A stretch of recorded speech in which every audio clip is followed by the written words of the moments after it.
Many people think that a Muslim anti-Semitism against Jews around the world is justified because it's a byproduct of Israel's suppressing Palestinian nationalism. Right.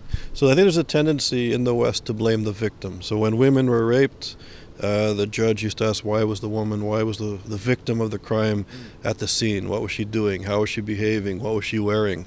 In the United States, for a long time, African American, particularly men, were blamed for their segregation and their deprivation and poverty. So African American men in the liberal stereotype were aggressive and also lazy. So they get you coming and going.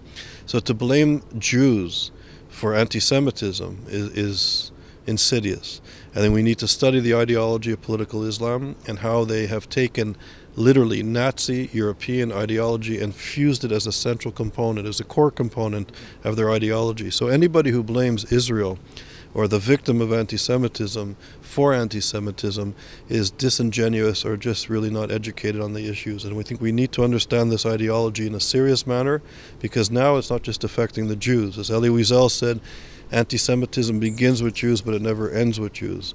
And now we see with the bombing 2 days ago in Manchester and increased violent activities in Europe by Islamists. They are at war with democracy. They're at war with the Jews who represent democratic principles in the region, and they're out to create a caliphate and expel Jews, Christians, other minorities, as well as democratic principles to establish their caliphate. So this is a war not just against the Jews, but also a war against democracy. And the liberals, the so-called liberals, who want to blame Jews, I would suggest they spend more time defending democratic principles than scapegoating Jews or Israelis.